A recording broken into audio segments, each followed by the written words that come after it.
जय हिंद दोस्तों, मैं नवीन शर्मा आप सभी का स्वागत करता हूं। आशा करता हूं आप सब एकदम अच्छे हैं, एकदम बेहतरीन है। एक बार सारे प्यारे दोस्त बताएंगे आप सब कैसे हैं। उम्मीद करूंगा बहुत अच्छे होंगे, बहुत बेहतरीन होंगे। और प्यारे दोस्त, आप सब लोग जानते हैं हम लोग इतिहास में आपका मध्यकालीन भारत को खत्म कर चुके थे और उसके बाद में हम आगे बढ़ गए थे आधुनिक भारत की तरफ। और आधुनिक भारत में हमारा आज का टॉपिक है सूर साम्राज्य और मराठा साम्राज्य। यानी कि सूर साम्राज्य को खत्म करके हम मराठा साम्राज्य को पढ़ना शुरू करेंगे। सूर साम्राज्य कौन है आप सब लोगों को पता होगा। मैंने हुमायूं के काल के बीच में बताया था आपको। हुमायूं 1540 में भारत से भाग गया और किसने उसको हराया था कन्नौज या बिलग्राम के युद्ध में। तो आप सब लोगों का जवाब आएगा भैया शेर शाह सूरी।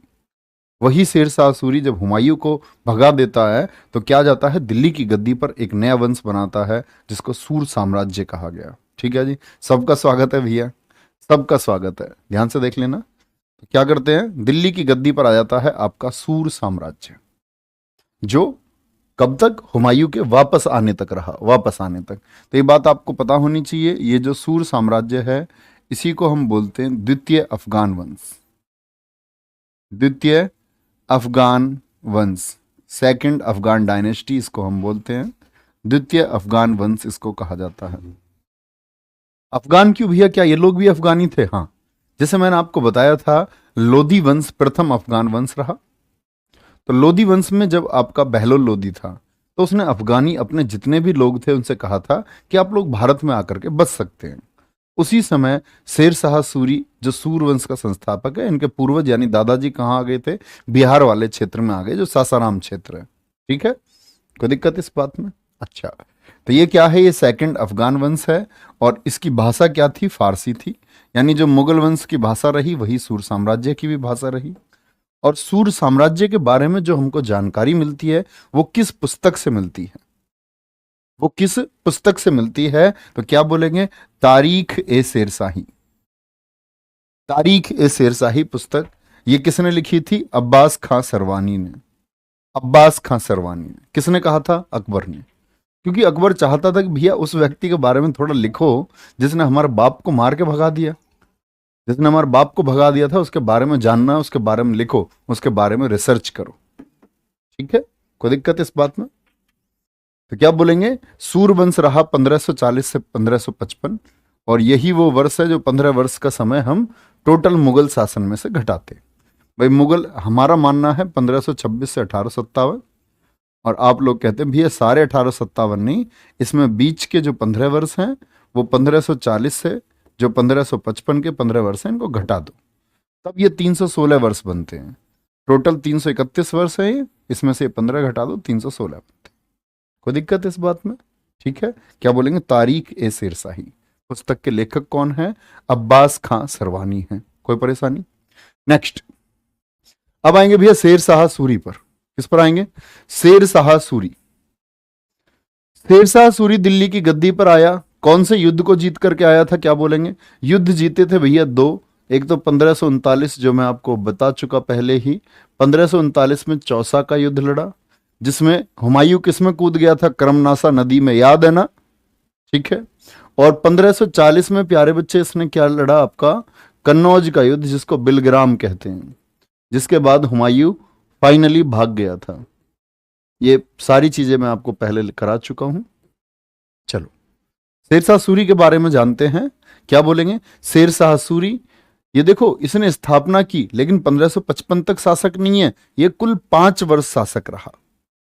1540 से 1545 तक ये, बोलो भी फटाफट से, बोलेंगे फटाफट से, क्या बोलेंगे, शेरशाह सूरी 1540 से 1545 तक क्या रहा? आपका शासन में रहा।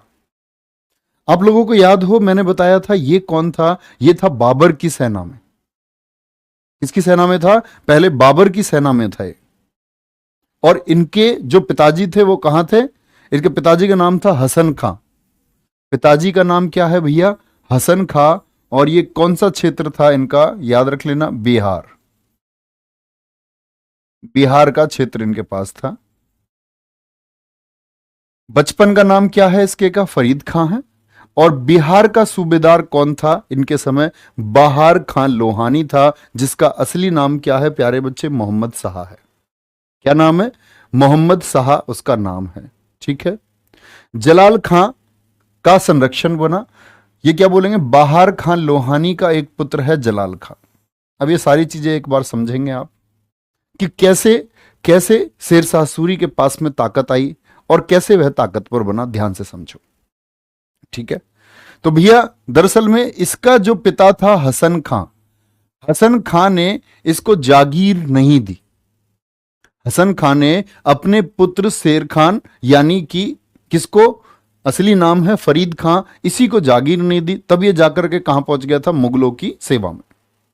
लेकिन बोलते हैं कि बहुत इंटेलिजेंट शासक था, बहुत चालाक शासक था। इसी ने एक कथन दिया था, इसी का एक स्टेटमेंट था कि अगर भाग्य ने मेरे साथ दिया और सौभाग्य मेरे साथ रहा तो मैं एक दिन मुगलों को भारत से भगा दूंगा, मुगलों को भारत से खदेड़ दूंगा। तो मतलब ये महत्वाकांक्षी था, इसको पता था कि एक दिन मैं दिल्ली की गद्दी पर बैठूंगा। तो मतलब ये उम्मीद रखना पहले से ही कि ये पॉसिबल होगा, और एक सैनिक ऐसी उम्मीद रख रहा है जो खुद उन्हीं की सेना में, तो बड़ी बात थी। ध्यान से देखना, तो इस शेर शाह ने बाहर खान लोहानी, तो एक मौका मिलता है इसको, बिहार का एक सूबेदार था बाहर खान लोहानी। बाहर खान लोहानी इससे परिचित था, वो जानता था ये आदमी इंटेलिजेंट है। तो उसने अपने पुत्र जलाल खां का संरक्षक बनाया इसको कि तुम इसकी देखभाल करो। संरक्षक बनाया जाता था, यानी तलवारबाजी आदि ये सब कुछ सिखाओ, इसको शिक्षित करो। क्या बोलेंगे, तो इसको मौका मिला, ये बिहार गया, और बिहार गया ये कहां पर, आपका बाहर खान लोहानी के यहां, जिसको मोहम्मद शाह नाम से जाना गया। क्या बोलेंगे, इसका पुत्र कौन था, बाहर खान लोहानी का जलाल खां, इसका संरक्षक बना। यही बाहर खान लोहानी है, याद रख लेना, जिसने फरीद खां को शेरशाह सूरी का नाम दिया। फरीद खां को शेरशाह सूरी की उपाधि दी। क्या बोलेंगे इसको, शेर खां की उपाधि दी, क्योंकि कहते हैं कि भाई इसने अपने हाथों से एक शेर को मार डाला, किसने, शेरशाह सूरी ने, तो इसने दी इसको शेर खां की उपाधि। कोई दिक्कत इस बात में। नेक्स्ट, अब क्या होता है, ऐसा मौका आया, कहते हैं कि भाई कभी कभी क्या होता है, कुछ चीजें भाग्य से भी मिल जाती हैं, और भाग्य उसने बोला था ना, भाग्य ने मेरे साथ दिया, तो इसका साथ भाग्य ने दिया। इसको दो मौके मिले। एक तो चुनार के किले के जो राजा थे उनकी मौत हो गई, उनकी पत्नी थी, विधवा पत्नी थी, कौन, लाड मलिका, उससे शादी कर ली, वहां का राजकोष अपने अंडर में ले लिया, सब पैसा हथियार सब अंडर में ले लिया। मोहब्बत करती थी वो किससे, आपका शेरशाह सूरी से। ऐसा ही मौका आया बाहर खान लोहानी। बाहर खान लोहानी के मरने पर उनकी विधवा का नाम क्या था, दूदू बेगम से विवाह कर लिया, और सब कुछ किसका हो गया, दूदू बेगम का सब कुछ, शेरशाह सूरी, जो साम्राज्य, पुत्र सब। कोई दिक्कत, चलो भाई। सर ये मुगल नहीं था, नहीं प्यारे बच्चे, मुगल नहीं है, अभी तो बताया मैंने आपको, ये अफगान लोग हैं। कौन है ये, अफगान है। अच्छा, 1529 में इसने अपना, ये कब की बात है, दूदू बेगम से जो इसका विवाह हुआ, ये 1528 की बात है। और बिहार से भैया क्या बोलोगे, बिहार से सीमा लगती है किसकी, इधर बंगाल की। तो फिर ये बंगाल में इसने अभियान किया, और बंगाल में था नुसरत शाह। नुसरत शाह को हराकर हजरत अली या हजरत ए आला, दोनों एक ही नाम है, हजरत ए आला, कई बार पूछी गई है। हजरत ए आला उपाधि किस शासक की रही, हजरत ए आला उपाधि इसने धारण की कब, जब ये बंगाल को जीत गया।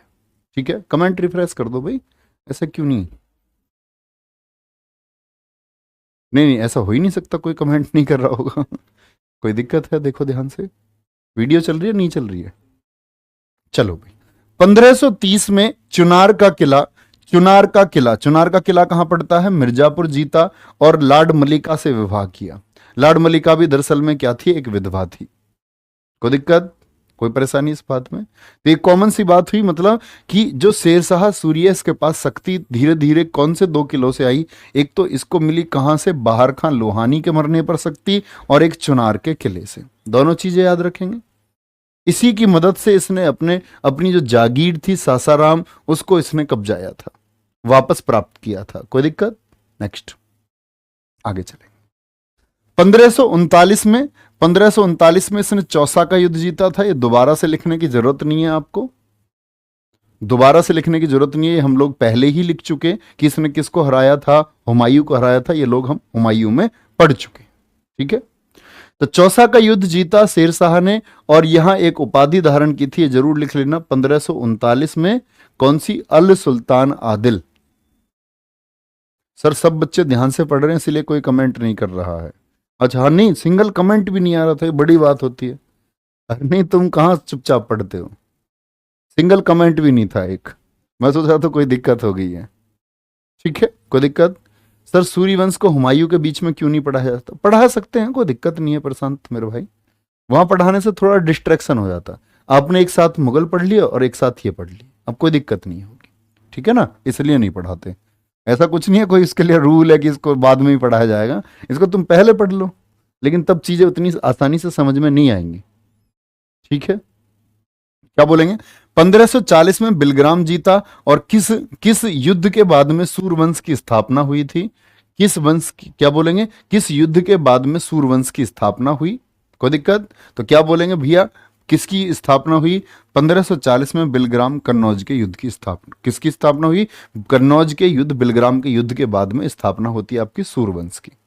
ठीक है, अब मत करो कमेंट, फिर से मत करो। ठीक है, आराम आराम से लिखते रहें, आप नोट करते रहें। ये दोनों चीजें हम पहले ही नोट कर चुके हैं भैया, ये दोनों लाइन आपको लिखने की जरूरत नहीं है। अच्छा, सिर्फ 1539 1540 लिख लेना। 1542 में इसने मालवा को जीता, मध्य प्रदेश वाला क्षेत्र ये। ठीक है, क्या बोलेंगे? 1542 में कहाँ आ गया ये भैया? अब आप लोग बता सकते हैं कि भैया ये तो 1540 में दिल्ली आ गया, बिहार बंगाल का क्षेत्र इसके पास पहले से ही है, तो अब ये कहाँ चल दिया आपका? इधर एमपी की साइड में चल दिया, तो मालवा को जीता। फिर इधर ही आपका रायसीन पे पहुंच गया। कहां पहुंच गया? रायसीन पर। ये बहुत महत्वपूर्ण अभियान इसके नहीं है, और बहुत कम प्रश्न इनसे बनते हैं। तो रायसीन में, रायसीन के किले में इसने पूर्णनमल जाट जी का जो किला था उसमें इसने उनको धोखे से मारा था। वीर इंसान थे पूर्णनमल जाट, क्योंकि आप सोचो यही वो व्यक्ति हैं जिन्होंने बाबर से वो चंदेरी का किला जीत लिया था। तो मैंने आपको बताया था ना, ऐसा नहीं था बाबर नहीं हारा, हम लोगों को क्या पढ़ाया गया कि बाबर कोई युद्ध नहीं हारा। ठीक है, कोई दिक्कत, कोई परेशानी भैया? बोलो एक बार फटाफट से। तो क्या बोलेंगे? बाबर से चंदेरी का किला जीता भैया। शेरशाह सूरी क्या इंडियन? अरे भैया बताया ना, इसके दादा यहां आ गए थे, तो इसका जन्म भारत में हुआ, तो ये भारतीय ही तो हुआ भैया। इतना तो सोचो आप थोड़ा सा खुद ही, कोई दिक्कत है? तो क्या बोलेंगे? बाबर से चंदेरी का किला किसने जीता था? पूर्णनमल जी ने जीता था, ये बात याद रख लेनी है। इसका अंतिम अभियान है ये, अंतिम अभियान याद रख लेना, ये बहुत इंपॉर्टेंट है। अंतिम अभियान शेरशाह सूरी का, अंतिम अभियान। अंतिम अभियान इसके किसके खिलाफ किया? 1545 में कालिंजर पर इसने आक्रमण किया। किस पर? कालिंजर। कालिंजर का किला कहां पड़ता है? बांदा में। चुनार का किला याद हो गया ना, चुनार का किला कहां है? वो मिर्जापुर में। चुनार कहां है? वो मिर्जापुर में है। और मैंने आपको बताया था हुमायूं को पढ़ाते समय, यही चुनार था जिसको पूर्व का प्रवेश द्वार कहते हैं, जिसकी वजह से क्या हार गया था? हुमायूं हार गया था। यहीं तो घेर लिया था इसने हुमायूं को। पूर्व का प्रवेश द्वार किसको बोलते हैं? वो चुनार के किले को कहा जाता है। 1545 में जब इसने कालिंजर पर आक्रमण किया, तो कालिंजर पर कौन थे शासक? थे आपका कीर्ति सिंह, चंदेल शासक थे। और कहते कि बहुत दिन तक ये लोग डटे रहे किले पर, किले को जीता नहीं गया। किले को जब जीता नहीं गया तो लगातार इन्होंने, मतलब किले की प्राचीर बहुत मजबूत थी, दीवार बहुत मजबूत थी, गोले बरसाए जा रहे थे, लेकिन किले पर कोई फर्क नहीं था। किले पर कोई फर्क नहीं था, लेकिन दरवाजा, मुख्य दरवाजा जो है उस पर एक फर्क पड़ा। फर्क भी ऐसे नहीं पड़ा, तो जैसे ही उक्का तोप इनके पास थी, यानी गोला, खुद शेरशाह सूरी भी पहुंच गए युद्ध स्थल पर, उसने देखा कि कैसे नहीं टूटेगा, और उसने गोला चलाया तो गोला एकदम से वापस किसके आकर के लगा? शेरशाह सूरी की छाती पे आकर गोला लगा वापस। गोला फट गया, शेरशाह सूरी भी फट गया, दोनों फट गए भैया। इसी अभियान में किसकी मौत हो गई थी? शेरशाह सूरी की मौत हो गई। लेकिन शेरशाह सूरी वहीं घायल पड़ा रहा, और बताते हैं लोग कि शेरशाह सूरी ने कहा कि मेरे मरने से पहले इस किले पर कब्जा होना चाहिए। और इतनी सेना इनकी वीरता से लड़ी, इतने गोले इन लोगों ने दागे एक ही जगह पर कि गेट खोलने को वो मजबूर हो गए, और कालिंजर के किले पर इन लोगों ने क्या कर लिया था? अपना अधिकार कर लिया था। ठीक है, कोई दिक्कत, कोई परेशानी? अच्छा, शेरशाह सूरी का मकबरा बहुत पूछा जाता है। इसी की जागीर थी सासाराम में। सासाराम में क्या है? इसका मकबरा है। कोई दिक्कत इस बात में? इनका मकबरा है। कहां पर है इसका मकबरा? सासाराम, बिहार में। नोट कर चुके इतनी बात? चलो भैया बोलेंगे एक बार।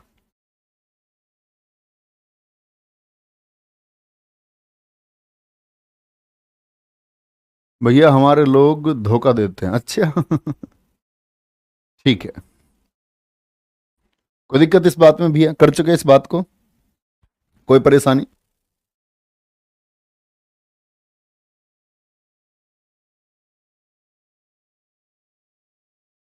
चले भैया आगे। अच्छा, अब बात आती है शेरशाह सूरी से संबंधित अन्य बातें क्या हैं।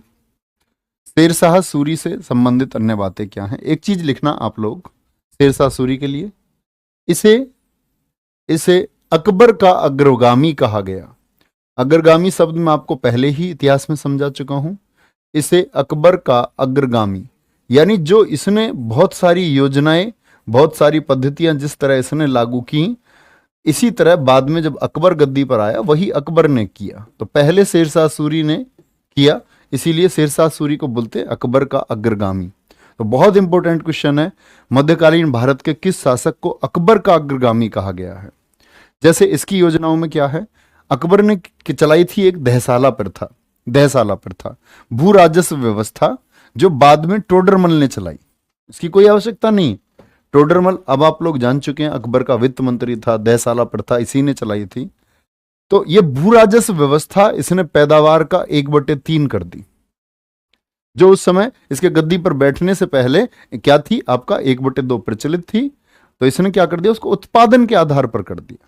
पहले फिक्स थी, आधा मतलब बड़ी जमीन देख लीजिए, उपजाऊ जमीन थी। अच्छा जी, ये 100 किलो इसमें पैदा होता है तो उसका 50 किलो अब सबको देना है, चाहे किसी के में 50 किलो पैदा ना हुआ।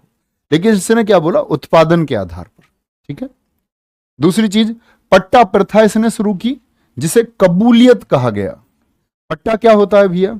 अगर आप लोगों को पता हो तो सरकार ये कहती है कि जो वंचित लोग हैं, जिनके पास जमीन नहीं है, उनके पास भी खाने के लिए गेहूं पैदा होना चाहिए। तो आप देखते होंगे गांवों में जो एससी वर्ग है, एसटी वर्ग है, या ये माना गया कि ये लोग अर्थ से, आर्थिक रूप से पिछड़े हुए हैं, उनको सरकार ने गांव में पट्टा दिया। गांव के लोग इस बात को ज्यादा समझते होंगे, तो वो प्लॉट देते हैं, आवास के लिए जगह देते हैं। ऐसी व्यवस्था शेरशाह सूरी ने सबसे पहले शुरू की थी। क्या बोलेंगे? ऐसी व्यवस्था शेरशाह सूरी ने सबसे पहले शुरू की थी। तो पट्टा प्रथा इसने शुरू की गई, और उस पट्टा प्रथा को क्या बोला गया? कबूलियत कहा गया। क्या कहा गया? बोले भी फटाफट से। उसको कबूलियत कहा गया। कोई दिक्कत? बोलेंगे भैया एक बार, बोलो भैया फटाफट से।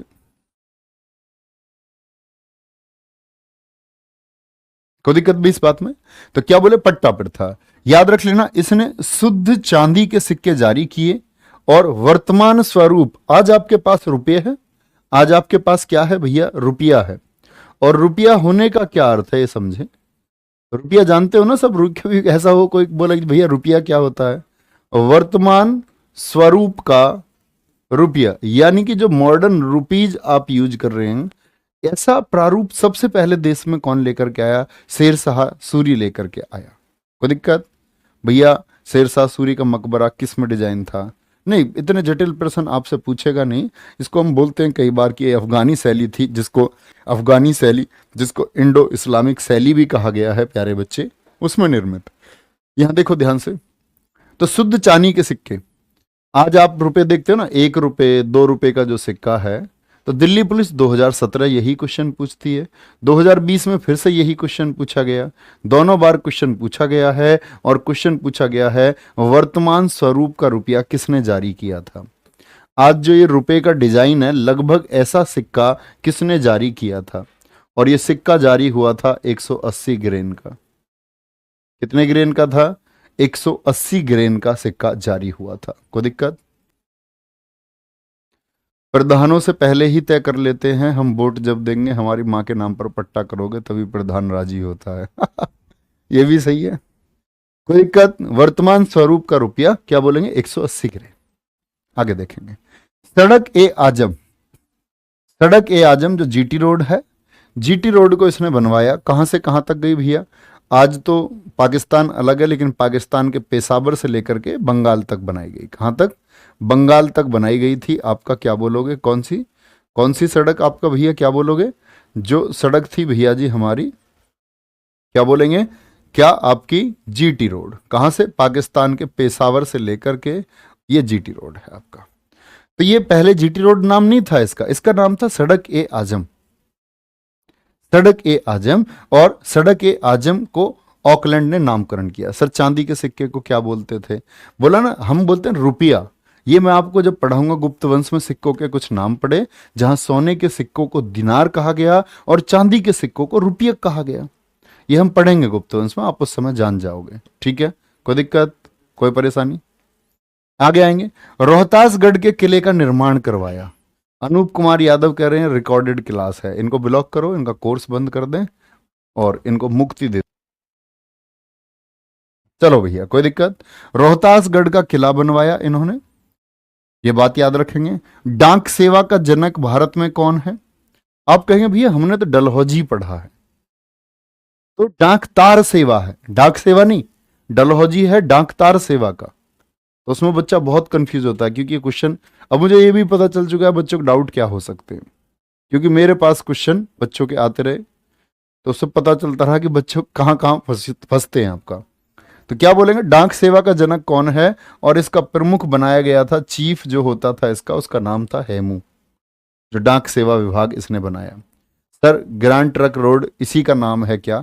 ये नहीं लिख रहा प्यारे बच्चे जीटी रोड, ये गवर्नर आएगा जब आप अंग्रेज गवर्नर पढ़ेंगे, ऑकलैंड एक गवर्नर आएगा, वो नाम बदलेगा इसका। ठीक है, बहुत शानदार, कोई दिक्कत इस बात में?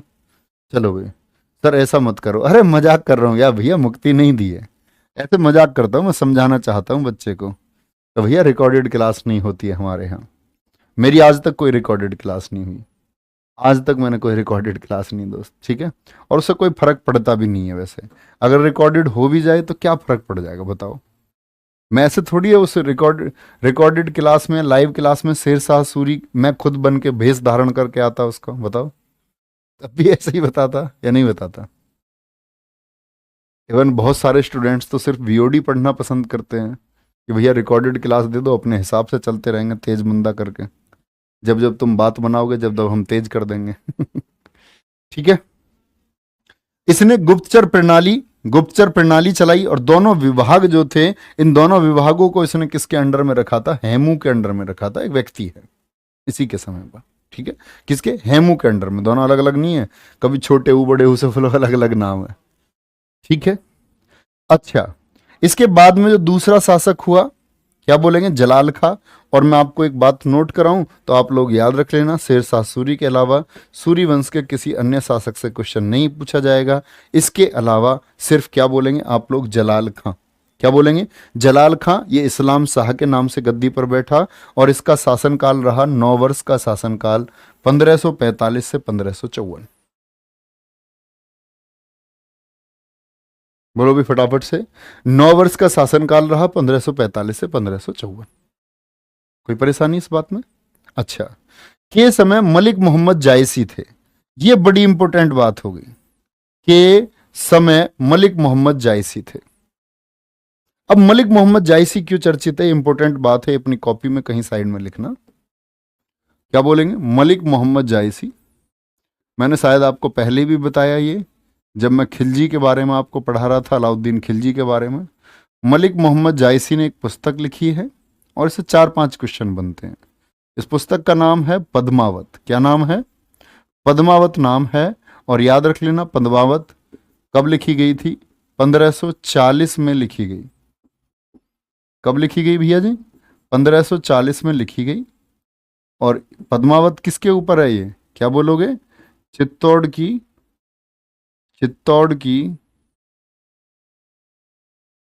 की महारानी थी ये, राणा रतन सिंह की पत्नी थी। ठीक है, और कौन सी पत्नी थी? ये दूसरी पत्नी थी।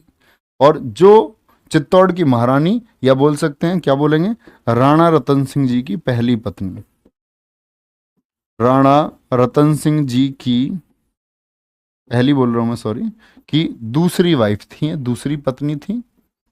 और प्यारे बच्चे, अगर मैं बात करूं आप लोगों से, इनकी जो पहली पत्नी थी, इनकी जो पहली पत्नी थी उनका क्या नाम था? उनका नाम था नागमती। क्या बोलेंगे? नागमती। तो दो चीजें पूछी जाती हैं हिंदी साहित्य में, तो बहुत पूछा जाता है, आपसे भी पूछा जा सकता है। पूछा जा सकता है आपसे, क्या बोलेंगे? आपसे पूछा जा सकता है।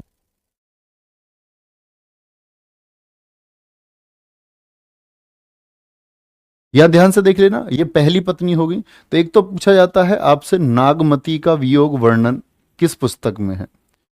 क्योंकि जब ये अपनी दूसरी पत्नी से प्रेम करने लग गए थे राणा रतन सिंह, तो ये कहते हैं कि भैया वियोग रस होता है, यानी बिछड़ने वाला भाव, बिछड़ने वाला भाव। तो नागमती का वियोग वर्णन नोट करना, पद्मावत का ही हिस्सा है। किसका हिस्सा है?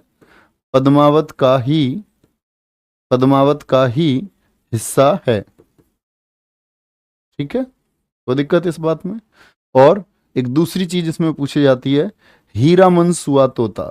एक कहानी में आपको बता चुका, बहुत सुंदर तोता था। हीरा मन सुआ तोता का जिक्र कहाँ आता है?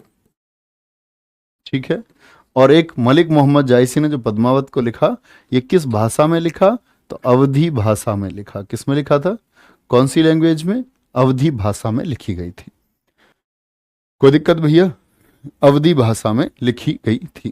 कोई दिक्कत यहां तक? बहुत बढ़िया। वैदेही नवनीत भाई, वैदेल नवनीत भाई, बहुत अच्छे लिखते हुए। नेक्स्ट आगे आएंगे भैया। ये देखो ध्यान से, ये बाद के शासक है जो शेरशाह सूरी के बाद में गद्दी पर आए। ठीक है, क्या बोलेंगे? जो शेरशाह सूरी के बाद गद्दी में आए, फिरोज है। फिरोज मात्र 3 दिन शासक रहा। फिरोज की हत्या, क्या बोलेंगे, वो मुजारिब खां ने कर दी। कोई बहुत महत्वपूर्ण बात नहीं है। क्या बोलेंगे? शेर खां के भाई निजाम खां का पुत्र था, यानी शेर खां के भतीजे ने शेर शाह के ही पोते को मार डाला। ठीक है। मुजारिफ खां आ गया गद्दी पर। मुजारिफ खां गद्दी पर आ गया, आदिल शाह के नाम से जिसको आप जानते हैं। ये कौन था? शेरशाह सूरी का दामाद था एक। क्या बोलेंगे? बोलो भी फटाफट से। ये कौन था? शेरशाह सूरी का दामाद था। और फिर आया सिकंदर शाह। सिकंदर शाह, तो इसने क्या लड़ा था? आपको याद है जब हुमायूं आया था, हुमायूं के बारे में मैंने आपको बताया था, सरहिंद का युद्ध कब लड़ा गया? जरा फटाफट से बताएं तो जानूं कि आप लोग रिवीजन कर रहे हैं समय पर। सरहिंद का युद्ध कब लड़ा गया? फटाफट से बताएंगे भैया। सरहिंद का युद्ध किस वर्ष में लड़ा गया? बहुत बढ़िया सूरज सिंह जी, बहुत सारा धन्यवाद, बहुत सारा थैंक यू। बहुत बढ़िया, बहुत सही लिख रहे हैं सर्वेश कुमारी जी। गोरा बादल दो सैनिक थे, यानी आप बहुत ध्यान से पढ़ रहे हैं। बहुत बढ़िया। बिल्कुल, पद्मिनी दूसरी वाइफ थी, रानी पद्मिनी।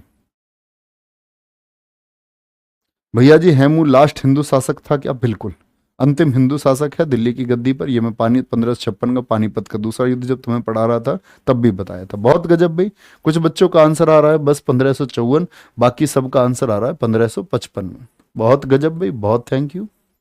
इसका मतलब बहुत ध्यान से आप इस चीजों को नोट कर रहे हैं। तो देखो, उस समय शासक कौन था आपका? तब सिकंदर शाह था। सिकंदर शाह था, तो सरहिंद का युद्ध लड़ा और पराजित हुआ। मुजारफ खां कौन है? इसका बहनोई है। मुजारिफ खां कौन है? इसका बहनोई था। और अंतिम शासक कौन था इनका? बोलो भाई। आदिल शाह सूरी था। आदिल शाह सूरी, आदिल शाह सूरी। और आदिल शाह सूरी का ही सेनापति कौन बना था? हेमू बना था। कौन? हेमू बना था। हेमू किसके समय से आप देख रहे हैं? ये शेरशाह सूरी के समय से है। किसके समय से है ये? शेरशाह सूरी के समय से है भैया। ध्यान से देखना इस बात को। आप लोग जानते हैं 1556 का पानीपत का दूसरा युद्ध अकबर और किसके बीच लड़ा गया था? हेमू के बीच लड़ा गया था। तो यही वो हेमू है। तो हेमू किसका सेनापति था? सूर्यवंश के आदिल शाह सूरी का। भाई सूर्यवंश से लड़ाई होती, सीधी सी बात है, क्योंकि गद्दी दिल्ली की पर वो थे। ठीक है, ध्यान से देखेंगे। बोलो भी फटाफट से, ध्यान से देंगे भैया। क्या बोलोगे? यहां आएंगे आपका, क्या बोलोगे? एक बच्चा कह रहा है अवधी भाषा नहीं है, अवधी हिंदी भाषा की बोली है। नेहा सिंह, बहुत अच्छी बात आपने कही है प्यारे बच्चे। देखो, भाषा का अर्थ शायद अभी आप भाषा और बोली में अंतर नहीं जानते होंगे बच्चे। तो मैं आपको बताऊं, बोली मतलब जब हम शब्द को व्यक्त कर रहे हैं मौखिक रूप से, तब वो बोली हो जाती है। बोली में कोई चीज मेरे प्यारे बच्चे लिखी नहीं जा सकती। कोयल से तेरी बोली, कुकू कुकू, कुकू कुकू। तो भैया बोली से सिर्फ हम बोल करके व्यक्त करते हैं, ठीक है, खड़ी बोली। इसका अर्थ है कि हमारे भाव क्या हैं, बोलने के उच्चारण के भाव क्या हैं। लेकिन लिखित में जब हम किसी चीज के लिखने की बात करते हैं, तब हमको ब्रज बोली नहीं प्यारे बच्चे, तब हमको ब्रज भाषा बोलना पड़ता है। और जब हम लिखने की बात करते हैं तो क्या आपको इस्तेमाल करना पड़ता है, तब अवधि भाषा हमको इस्तेमाल करना पड़ता है।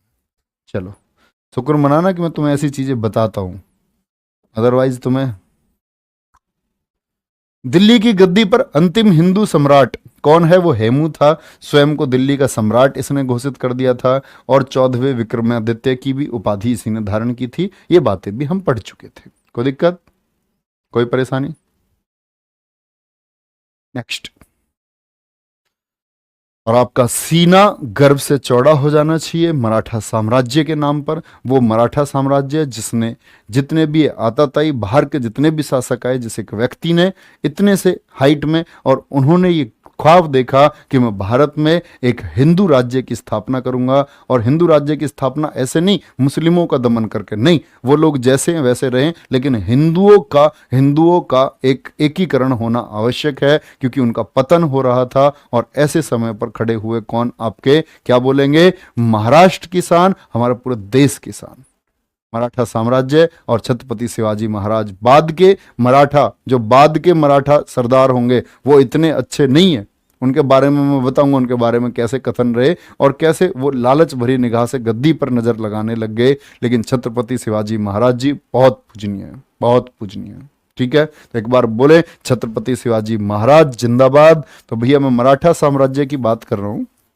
देखो, जो मराठा साम्राज्य है, शुरू से समझना मराठा साम्राज्य कैसे है। सीधी सी बात है, महाराष्ट्र में था, इसलिए नाम पड़ा मराठा साम्राज्य। तो ये सिसोदिया वंश से संबंध रखते थे, यानी ये वही वंश है जो महाराणा प्रताप जी का वंश था। लेकिन ये लोग यहां से जाकर के कहां बस गए? ये महाराष्ट्र में बस गए। ये कब की बात है? जब आपका ये अभियान हुए, आपका अलाउद्दीन खिलजी का जब राजस्थान में अभियान हुआ 1300 के आसपास में, तब ये लोग आकर के कहां बस गए थे? तब ये लोग आकर के कहां बस गए भैया? आपका क्या बोलेंगे भैया जी, ये कहां बस जाते हैं? आपका महाराष्ट्र में आकर के बस जाते हैं। ठीक है, अंकित राणा जी बहुत खूब कह रहे हैं, भैया मेरा भी सिसोदिया वंश है, बहुत गजब। तो क्या बोलेंगे? ये सिसोदिया वंश से संबंध रखते थे। सिसोदिया वंश में कौन थे? ये दो भाई हैं जो आए थे वहां से महाराष्ट्र आकर के जो बसे, सुजान सिंह और सज्जन सिंह।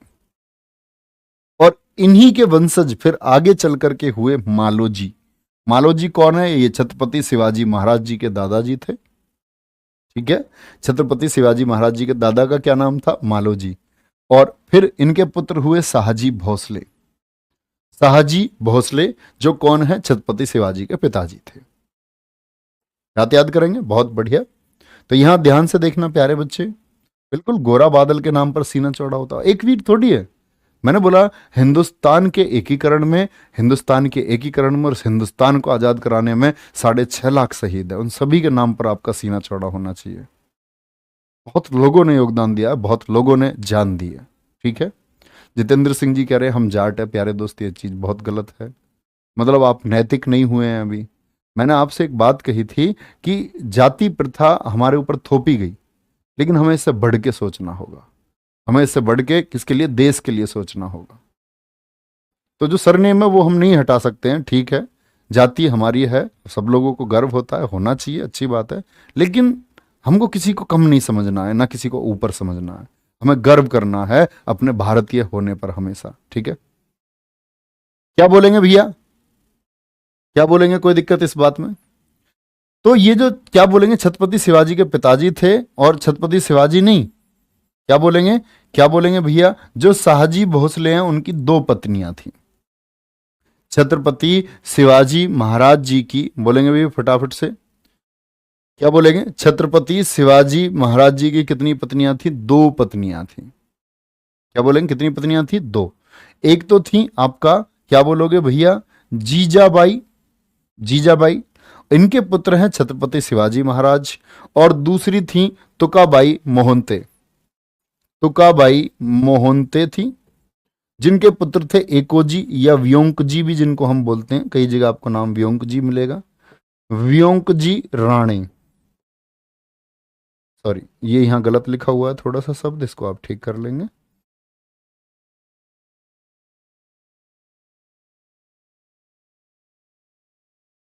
क्या बोलेंगे, एकोजी बोले या व्योंकजी राणे, एक ही नाम है, दोनों नामों से इनको बुलाया गया है। तो भैया आप बात समझे, छत्रपति शिवाजी जी की जो माँ थी उनका नाम है जीजाबाई।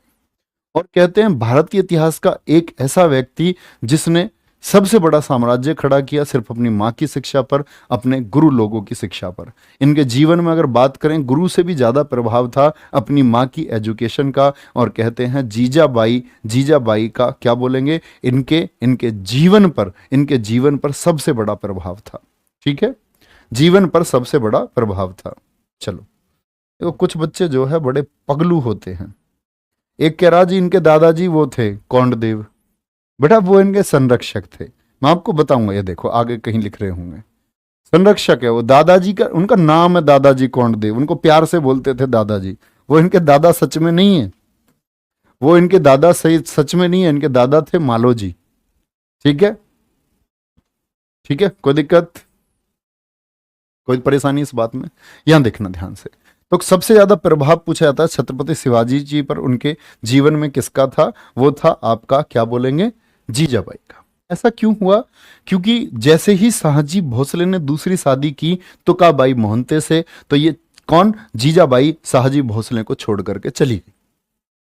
जैसे ही इन्होंने दूसरी शादी की, ये इनको छोड़ करके चली गई शाहजी भोसले को। तो शाहजी भोसले ने इनको दी थी पुणे की जागीर। कौन सी जागीर, पुणे की जागीर। और इसी पुणे की जागीर में एक किला था, पुणे की जागीर में एक किला था सिवनेर फोर्ट, जिसको हम सिवनेर दुर्ग कहते हैं, सिवनेर दुर्ग। और इसी सिवनेर दुर्ग में आपका क्या बोलोगे, 20 अप्रैल 1627 को हुआ था जन्म छत्रपति शिवाजी महाराज का। तो जब ये अलग हो गई थी, सेपरेट हो गई थी, इनसे अलग हो गई थी, तो किनका जन्म हुआ, छत्रपति शिवाजी महाराज जी का जन्म हुआ। ठीक है, और दूसरी पत्नी से कौन है, यानी कि इनके भाई हैं, छत्रपति शिवाजी महाराज जी के छोटे भाई थे। दूसरी मां से कौन, व्योंकजी राणे या एकोजी राणे। कोई दिक्कत, चलो भाई बहुत बढ़िया, आगे चले नेक्स्ट। तो क्या बोलेंगे, इनका जन्म कहां हुआ था, छत्रपति शिवाजी महाराज जी का जन्म हुआ था सिवनेरी के दुर्ग में। इनके जो संरक्षक बनाए गए जी, क्योंकि बहुत कम समय में पुणे की जागीर जब मिली, पुणे की जागीर मिली इनकी माँ को, तो कोई ना कोई ऐसा व्यक्ति चाहिए। तो शाहजी भोसले ने ही संरक्षक बना करके किसको भेजा था कि भाई मेरी पत्नी और बेटे के आप संरक्षक रहेंगे और इनका क्या बोलेंगे, इनको गाइड करना। जो इनके आध्यात्मिक गुरु रहे, बोलते रामायण महाभारत बहुत किस्से जीजाबाई छत्रपति शिवाजी महाराज को सुनाती थी। तो क्या बोलेंगे, इनके आध्यात्मिक गुरु कौन थे, रामदास। ये रामदास इनके आध्यात्मिक गुरु कैसे हो गए, ध्यान से देखना। तो दरअसल में भारत में चला एक भक्ति आंदोलन, कुछ लोग राम भक्त हुए, कुछ लोग भगवान श्री कृष्ण के भक्त हुए। तो ऐसे ही अलग अलग लोगों ने अपने संप्रदाय को चलाया। जैसे सूरदास जी को आप सुनते होंगे, तो वो किसके भक्त थे, वो भगवान श्री कृष्ण के भक्त थे। तुलसीदास भगवान श्री राम के भक्त रहे बड़े। तो उन लोगों ने एक विचारधारा आगे चलाई और पूरे देश में इसको लेकर के गए, जिसको कहा गया भक्ति आंदोलन।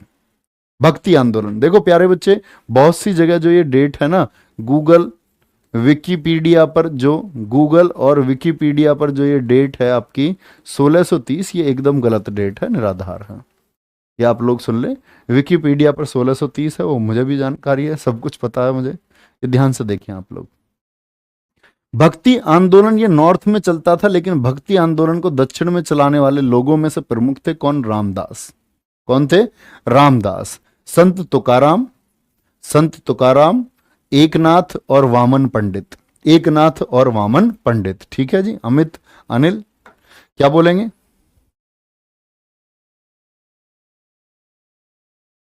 बोलेंगे भैया फटाफट से। बहुत बढ़िया, राहुल एकदम सही आंसर लिखते हुए। यहां तक की बात में कोई परेशानी। संत तुकाराम, एकनाथ और वामन पंडित थे। छत्रपति शिवाजी महाराज जी की पत्नियां, प्रमुख पत्नियां तो और भी थी इनके अलावा, लक्ष्मीबाई भी थी एक पत्नी। वो लक्ष्मीबाई नहीं जो झांसी की लक्ष्मीबाई थे, नहीं, ये महाराष्ट्र की थी। अब यहां एक क्वेश्चन सुनना आप लोग, जो ये जीजाबाई हैं आपकी, ये जीजाबाई जो थी, इनके बारे में नोट कर लेना, ये देवगिरी के यादव वंश से संबंध रखती थी। ये कहां से थी? देवगिरी के यादव वंश से संबंध था इनका। देवगिरी के यादव वंश से संबंध इनका था। ठीक है, अच्छा आगे आएंगे।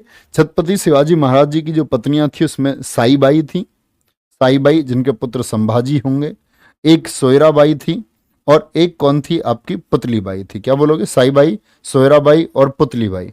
यही पुतलीबाई हैं जो जब मृत्यु हुई, क्या बोलेंगे, जब मृत्यु हुई छत्रपति शिवाजी महाराज की, तो उनकी चिता के साथ में क्या हो गई थी? सती हो गई थी। पूछा गया प्रश्न है बीपीएससी द्वारा। और क्या प्रश्न पूछा गया था आपका कि छत्रपति शिवाजी महाराज जी की कौन सी पत्नी थी जो अंतिम समय तक उनके साथ रही? वो कौन थी? वो पुतलीबाई थी।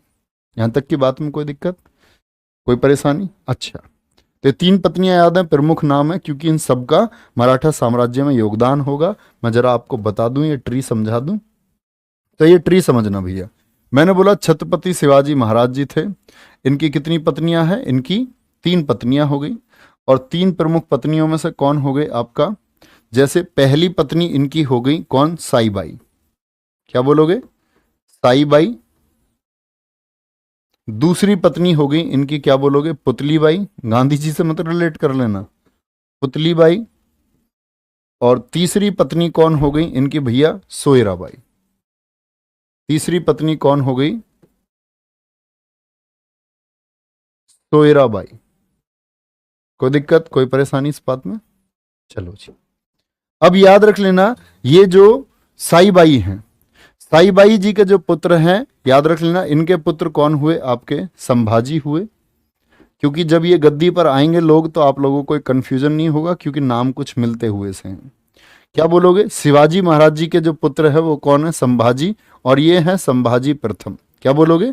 संभाजी प्रथम है। ठीक है, संभाजी प्रथम जो है, इनकी पत्नी थी यशोबाई। इनकी पत्नी कौन थी? यशुबाई इनकी पत्नी है। यशुबाई इन दोनों की पत्नी है। और इन दोनों के जो पुत्र होंगे, कौन? संभाजी महाराज और यशुबाई के जो पुत्र हैं, इनके पुत्र का नाम है भैया आपका साहूजी महाराज, और ये भी गद्दी पर आएंगे। क्या बोलेंगे? साहूजी महाराज। इन्हीं के समय जो ये छत्रपति पद है, ये शक्तियां कहां चली जाएंगी? पेशवा के हाथ में चली जाएंगी। बात समझे? अब मुझे जरा रिलेशन बता दो, छत्रपति शिवाजी महाराज और संभाजी प्रथम में क्या रिलेशन है? तो पिता पुत्र का रिलेशन है। लेकिन मैं पूछूं छत्रपति शिवाजी महाराज और साहूजी महाराज में क्या रिलेशन है? क्या रिलेशन है? तो आप क्या बोलेंगे? भैया ये तो दादा पोते हो गए। अच्छा जी, ये आई आपकी कौन? पुतलीबाई।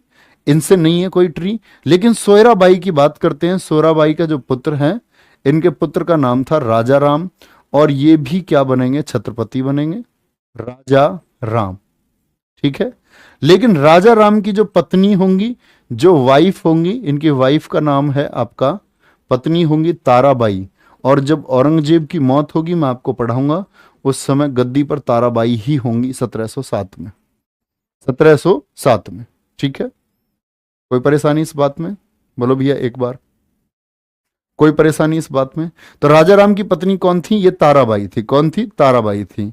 अच्छा, इनके दोनों के जो पुत्र होंगे, यानी इनके जो पुत्र का नाम है, इनके पुत्र का नाम है आपका, क्या बोलोगे? शिवाजी द्वितीय। क्या नाम बोलेंगे? शिवाजी द्वितीय, शिवाजी सेकंड। ठीक है, अच्छा ये जो ताराबाई है, ताराबाई हो गई आपकी, और मैंने बोल दिया क्या आपका? शिवाजी द्वितीय हो गए।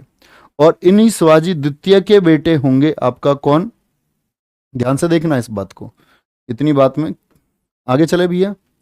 राजा राम, राजा राम की पत्नी हो गई, राजा राम की पत्नी, ऐसे लिख लो आप, पत्नी 1, तो क्लेरिफिकेशन रहेगा थोड़ा। पत्नी 1, पहली पत्नी कौन थी इनकी? ताराबाई। और राजा राम की ही आपका क्या बोलोगे? दूसरी पत्नी जो है, राजा राम की जो दूसरी पत्नी है, और दूसरी पत्नी का नाम है इनकी का क्या आपका? राजसबाई। राजसबाई। और इन दोनों का जो बेटा है राजसरवाई से जो इनका पुत्र होगा उसका नाम होगा संभाजी द्वितीय।